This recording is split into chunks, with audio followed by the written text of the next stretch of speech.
Hey, everybody. Welcome back. Round 3 of the Tactical Transition Tips. Today, I want to talk about the impact of our careers on our health and our well being. The topics that I'm going to address are for the close range, get a complete health screening. Medium range, start thinking about lifestyle changes for the long term. And long range, you need to build a supportive community. I don't need to tell each of you that these jobs are very highly stressful and physically demanding.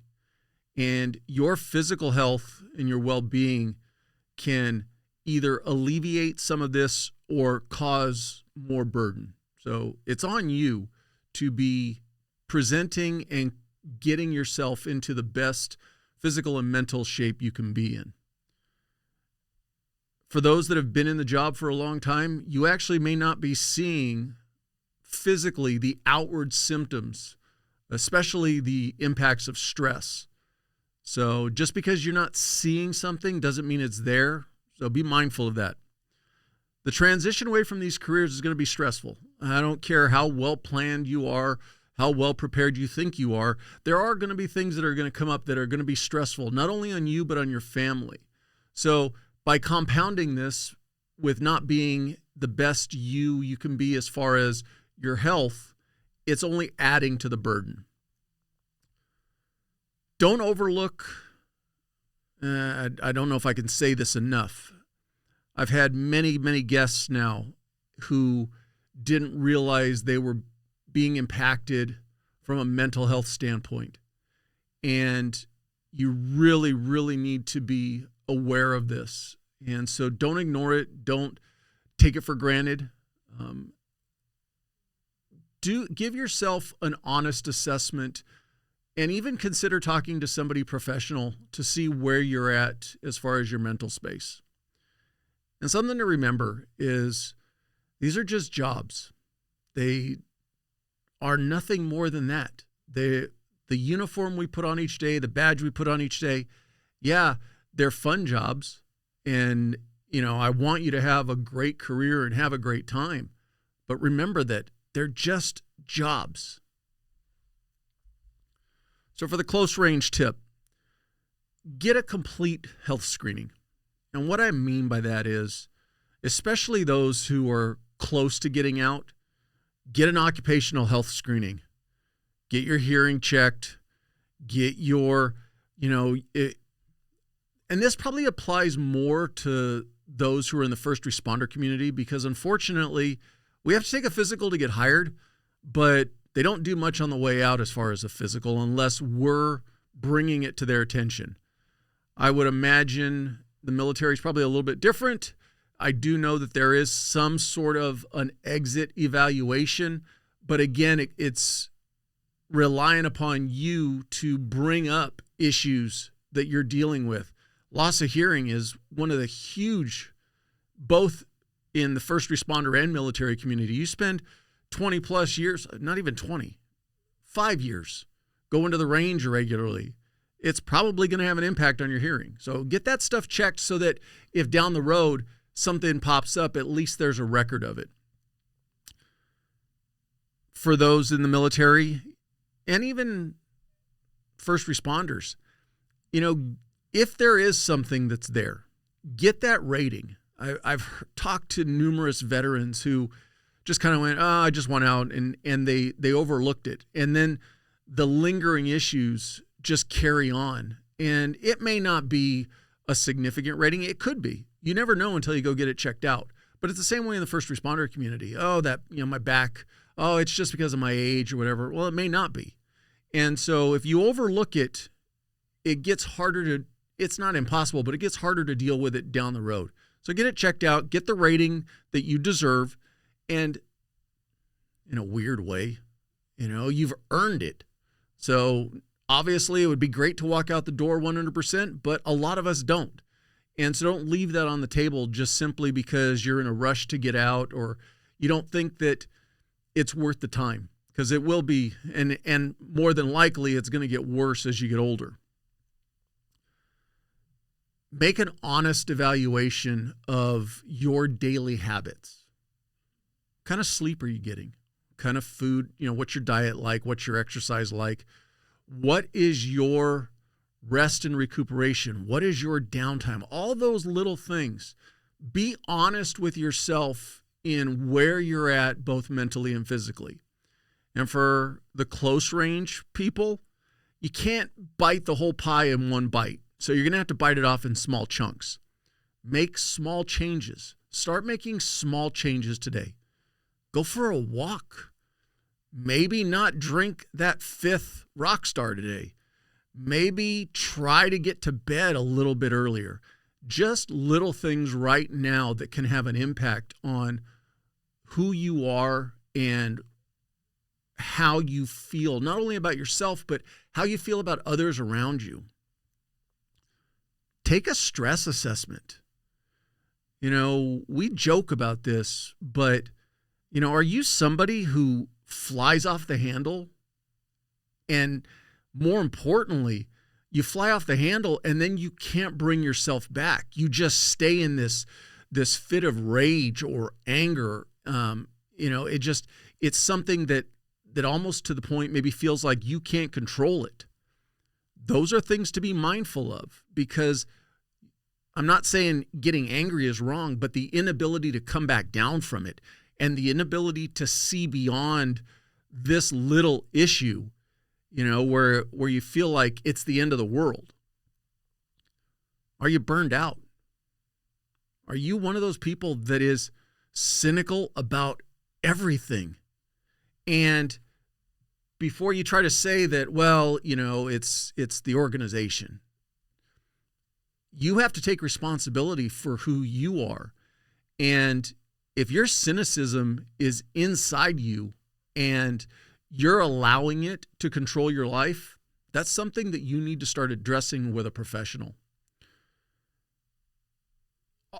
The last thing I'll add to this one is, how adaptable are you? Are you somebody that, if things don't go as planned, do you go with the flow, or does it completely mess up the day? You're trying to get your family out of the house to go to a day at the amusement park, and one thing goes wrong, and does it just cause that domino effect of everything else to go wrong? Or do you shake it off and move on to the next thing? So those little things that you might be overlooking right now, that's your mental health. That's the impact that these jobs have on us. Go talk to somebody. Get that checked out. Medium range. You need to make a long-term lifestyle change. I talked about this previously, but start making working out regularly part of your daily life. Change those eating habits. If you're somebody whose first stop is, for my California and West Coast people, well, even into Texas now, is In-N-Out, maybe you need to reassess how often you're eating that and how much of it you're eating. It's real easy to make excuses, I'll say, for poor eating habits, because it takes time to meal prep.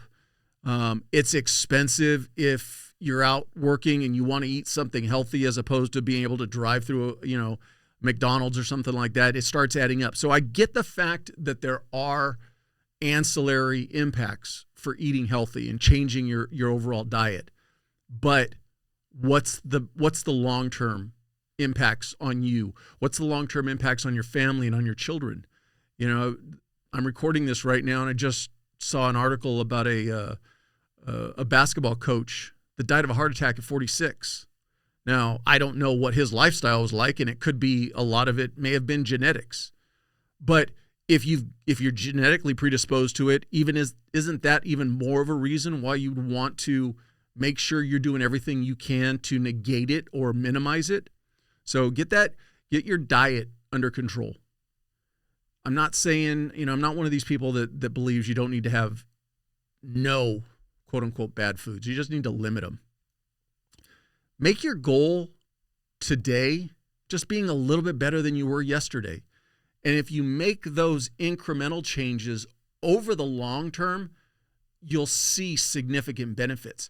Don't look at the complete end result and say, oh, well, I'm, 40 pounds overweight, 50 pounds overweight, or whatever it is, I can't run a mile, and look at it in the long run, as opposed to maybe I'm a pound lighter tomorrow. Maybe I can run a quarter of a mile. It's just bite it off in small chunks, but make those daily improvements. And then before you know it, you'll look back and go, I'm in pretty good shape, or I'm well off or much better off than I was when I started this.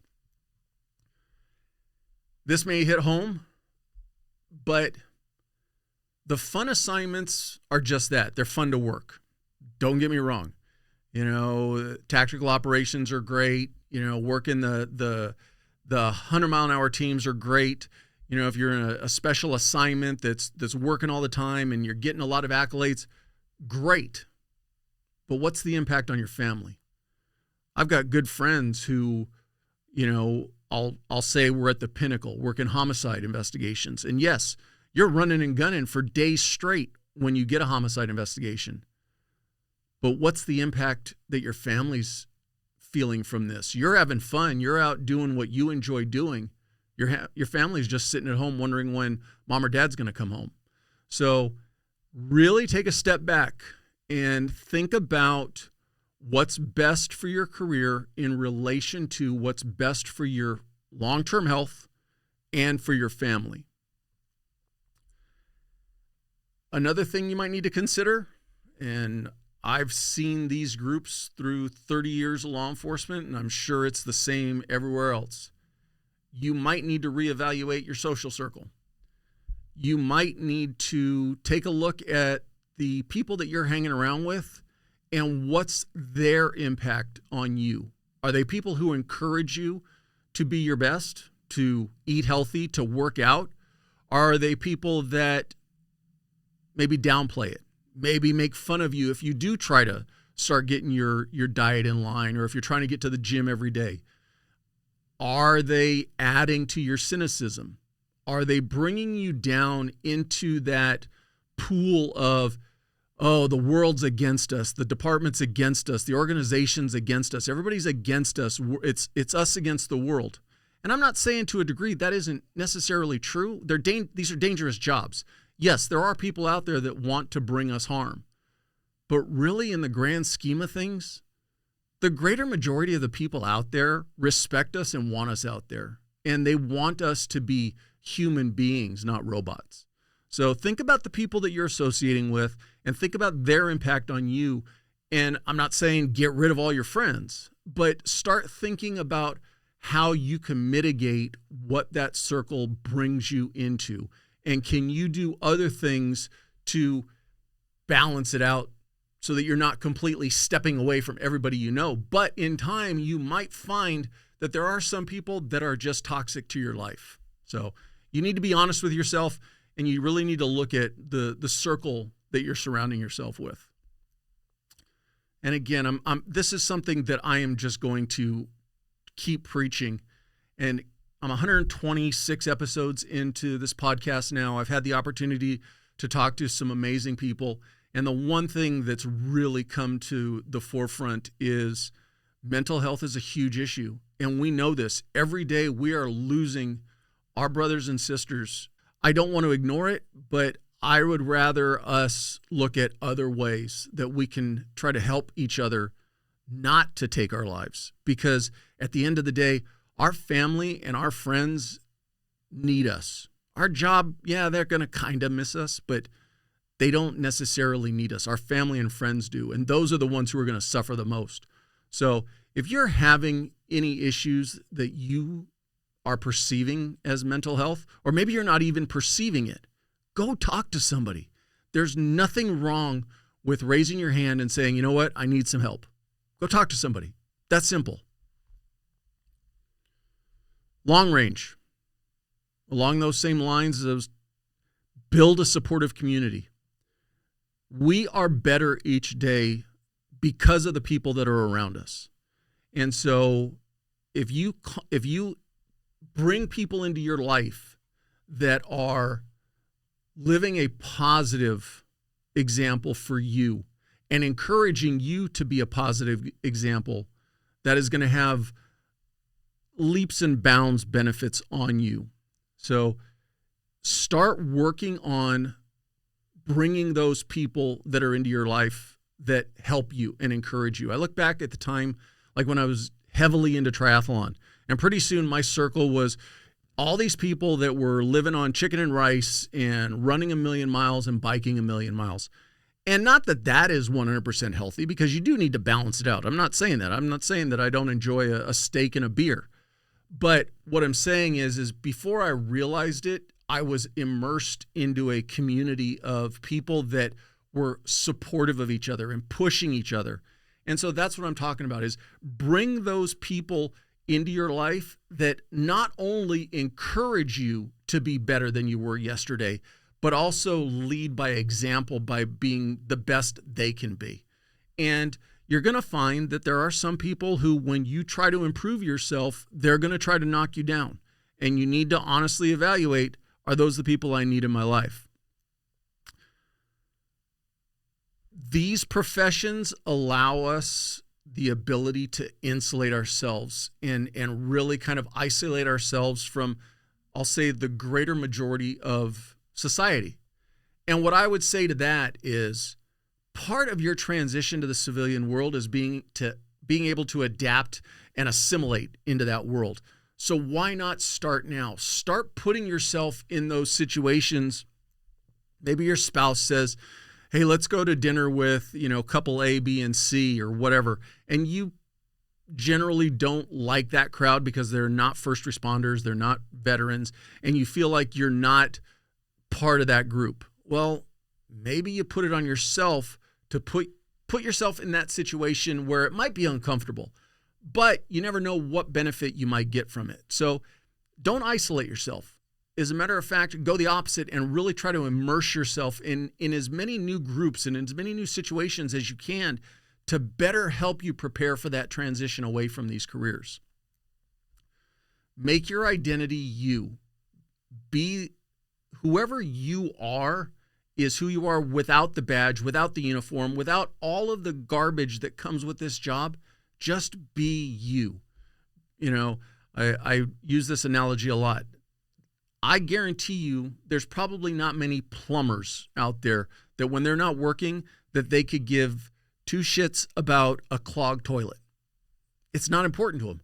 But for us, we hold on to our identity of what the jobs make us, and all that does is it makes us unrelatable to everybody else. And we lose the ability to understand why they don't seem to understand us, and we hide behind, well, they claim that they claim they don't understand me, and it's just furthering that divisiveness. So put yourself in uncomfortable situations. You never know what you might find that you like, who you might like, and some of the conversations might be quite interesting. Especially for those deeper into your careers, this is something that you have to be mindful of. You have to plan for your long-term health. Insurance is important. Medical insurance to ensure that you're going to be able to care for you and your family. Don't ignore these things. Don't think that it's just something that happens. You have to be planning for it. Plan for your finances. If there's anything, and I'm sure I'm preaching to the choir on this one, if there's anything that causes stress in any household, is finances. So the better prepared you are for your transition and how you're going to be able to afford your lifestyle moving forward, the less stress you're going to have on yourself. And think about, where do you want to live? Who's going to live with you? Who's not going to live with you in the sense of your kids or anything like that? Take stock of your living arrangements and how are those going to change going forward? So start thinking about all of these things, but all of them together cause you stress. And so the less things that you have to worry about and the more boxes you can check, health insurance, life insurance, finances, all of that's reducing the stress that's going to be on you for your transition. So to wrap this up, I'm going to repeat this again. We are more than the uniform, the badge, the toys. They're just the tools of our job. That's all they are. We are more important than these jobs. When we leave tomorrow, we're not going to be missed. People will try to deny that and think that, oh, I'm going to stay in contact with everybody. I hate to be the bearer of bad news with you, but I can guarantee you probably 95% of us will lose contact with 99% of the people that we worked with. It's just the nature of the beast, and you got to roll with it. Your health and well-being is far more important than the war stories and the I used to be's. Being healthy and able to enjoy your time with your family and your friends and your grandkids and your children is far more important than anything we've done in our careers. That's my 2 cents. If you feel completely different, that's on you. But I honestly believe you walk away from these jobs tomorrow, that's all they were. They were a job. And the ones that are more important are the people that are going to be with us for the rest of our lives, which is our family and our friends. Prioritize your time now with your family. Prioritize not working that overtime shift if it means you're going to be able to get to your child's soccer game or a birthday party. Because the thing that your kids remember are the birthday parties missed, not the cool stuff we did in our career. Our family has to come first. We have to come first. Do your job. Enjoy what you do, but just try to keep that balance, 51% or whatever you want the tipping point to be, home as opposed to work. Yeah, it's great, and your agency and your organization will love it when they can pick up that phone and you're the first to respond for overtime. You got to make that call, but you're just a tool to them, and you're just a tool in the sense that an apparatus for them, in that they know they can reach out to you and you're going to come in, but what's the impact on your family? Your minimum goal for those at the retirement point should be to get as many years in retirement as you put in. And that's your minimum.